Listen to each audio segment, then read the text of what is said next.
السلام علیکم ورحمۃ اللہ وبرکاتہ۔ میرے محترم بھائیو دوستو، آج میں نے آپ کو روزہ افطار کرانے والا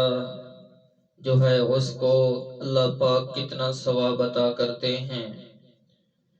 اس کے بارے میں بیان کرنا ہے کہ روزہ افطار کرانے کے اوپر کیا اجر ملتا ہے۔ حدیث پاک میں آتا ہے، بسم اللہ الرحمن الرحیم،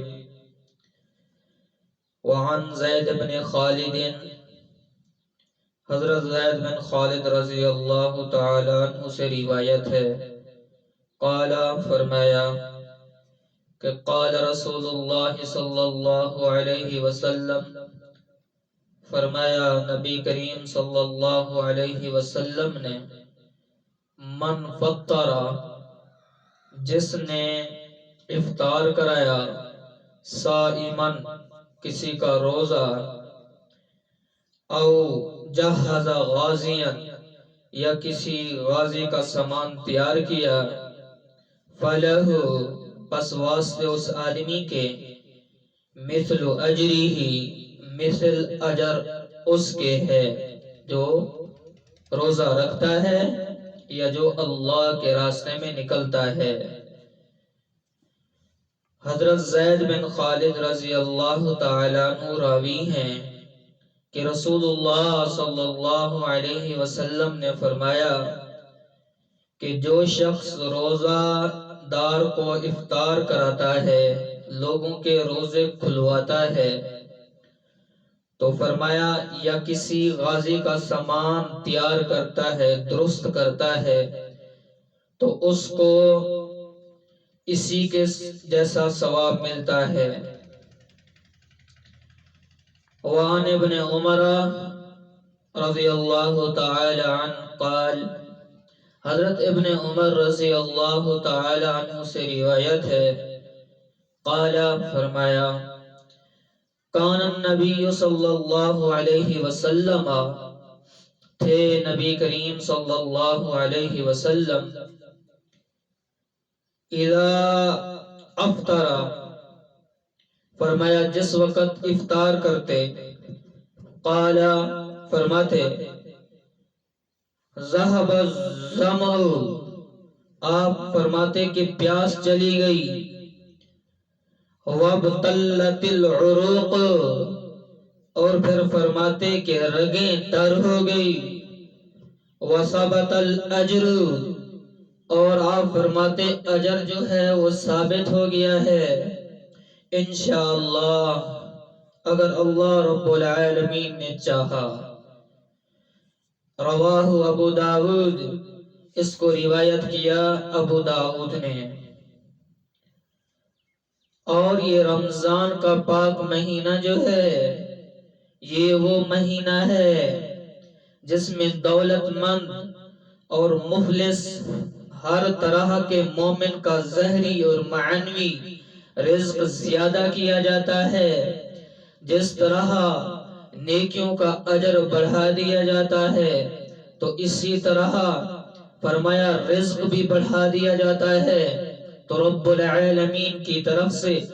روزی رزق کے دروازے کھول دیے جاتے ہیں۔ ہاں، جو شخص رمضان میں کسی روزہ دار کو اپنی حلال کمائی سے افطار کرائے گا، تو اس کا یہ عمل اس کے گناہوں کی بخشش اور مغفرت کا سبب بنے گا، ذریعہ بنے گا، اور دوزخ کی آگ سے اس کی حفاظت کی جائے گی، اور اس روزہ دار کے ثواب کی مانند ثواب ملے گا، ہاں، بغیر اس کے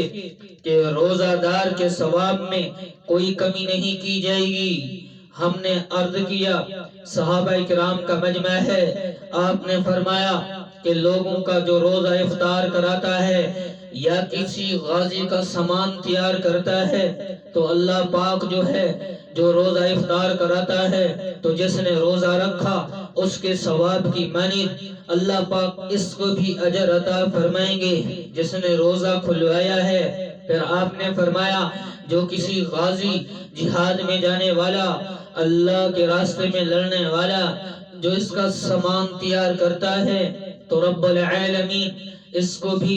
ایسا ہی اجر عطا فرمائیں گے جو اللہ کے راستے میں جانے والا ہے۔ ہاں، پھر ایک حدیث میں یوں بھی آیا کہ ایک آدمی اللہ کے راستے میں جہاد کے لیے جاتا ہے تو پیچھے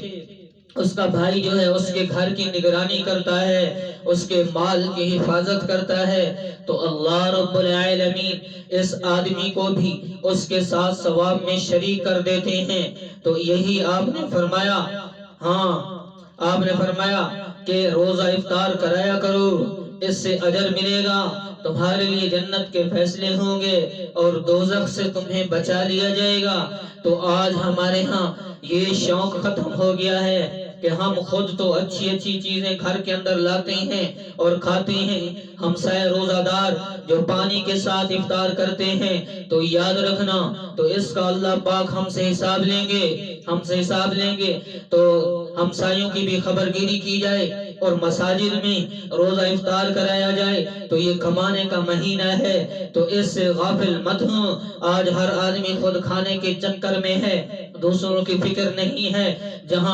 یہاں دو جہاں کا سردار محمد مصطفیٰ صلی اللہ علیہ وسلم کی جو ہستی ہے، آپ یہ فرما رہے ہیں کہ لوگوں کا روزہ افطار کرانا، اس سے تمہیں اجر ملے گا، تمہارے لیے جنت کا فیصلہ ہوگا، تمہارے لیے دوزخ کے دروازے بند کیے جائیں گے۔ صحابہ کرام کا مجمع ہے تو وہاں کچھ غریب لوگ بھی تھے۔ اب نیکی کرنے کا تو ہر آدمی کا دل چاہتا ہے، صحابہ کا مجمع ایسا بھی تھا جو ایک دن کی ہوتی دوسرے کی نہ ہوتی تھی، کئی دن کے فاقے بھی ہوتے تھے۔ تو صحابہ نے عرض کیا، یا رسول اللہ، اے اللہ کے رسول، یہ ثواب اللہ تبارک و تعالی اس شخص کو بھی عنایت فرماتا ہے جو کسی روزہ دار کو ایک گھونٹ دودھ پلا دے یا ایک کھجور کا دانہ دے دے یا ایک گھونٹ پانی کے ذریعہ افطار کرا دے، اور جو شخص کسی روزہ دار کو پیٹ بھر کے کھانا کھلائے گا تو اللہ رب العالمین اسے میرے حوض کوثر سے، آپ نے فرمایا کہ اس کو اس طرح سیراب کرے گا کہ اس کے بعد وہ کبھی پیاسا نہیں ہوگا۔ صحابہ نے پوچھا، یا رسول اللہ، اگر کوئی پانی کی طاقت رکھتا ہے، کوئی ایک جو ہے گھونٹ لسی، ایک گھونٹ دودھ اور ایک جو ہے دانہ کھجور کا، تو آپ نے فرمایا اللہ پاک نیت کے اوپر فیصلہ کرتے ہیں کہ تمہارا یہ جو ہے یہ تمہاری خدمت بھی خالی نہیں جائے گی، اس کے اوپر بھی اللہ پاک جنت کا فیصلہ فرمائیں گے۔ ہاں، اور ماہ رمضان وہ مہینہ ہے جس میں ابتدائی حصہ رحمت کا ہے اور درمیانی حصہ بخشش کا ہے، اور اس کے آخری حصہ میں دوزخ کی آگ سے نجات مل جاتی ہے۔ مگر یہ تینوں چیزیں مومنین کے لیے مخصوص ہیں، کافروں کا اس سے کوئی تعلق نہیں ہے، جو کافر جو ہے وہ اللہ کے غیر کا پجاری ہے، وہ قبر کا پجاری ہے، تو وہ اللہ کے جو ہے اللہ کے ہاں شرک کرتا ہے، تو اس کے لیے یہ چیزیں نہیں ہیں۔ یہ جو ہے یہ مومن کے لیے ہے، موحد کے لیے ہے، اور یہ ثواب اور یہ سارا پیکج مومن آدمی کے لیے ہے۔ اور جو شخص اس مہینہ میں، اور اس کی فضیلت سن لیجئے، آج جن کے ہاں نوکر ہیں، غلام ہیں، جو ان سے کام لیتے ہیں، تو اللہ کے پاک پیغمبر نبی کریم صلی اللہ علیہ وسلم نے فرمایا، جو شخص اس مہینہ میں اپنے غلام لونڈی سے کام ہلکا کرتا ہے، اس کا بوجھ ہلکا کر دیتا ہے، کہ یہ بھی بیچاری انسان ہے، یہ بیچارہ غلام جو ہے انسان ہے، اس نے روزہ رکھا ہے، اور یہ اس کا جو مالک ہے، آقا ہے، وہ یہ کہتا ہے کہ بھائی تیرے کام کو میں نے جو ہے ہلکا کر دیا، یہ کام تو نے نہیں کرنا ہے، جا موجہ کر، اللہ کی رضا کے لیے میں نے چھوڑ دیا ہے، روزہ رکھ، اللہ کر، یہ اللہ کا نیک بندہ۔ اس کے لیے آپ نے کیا فرمایا؟ آپ نے فرمایا جو آدمی اپنی غلام لونڈی کا بوجھ ہلکا کرے گا تو اللہ رب العالمین اسے بخش دے گا، اس کی مغفرت کر دے گا اور آگ سے اس کو نجات دے دے گا۔ ہاں،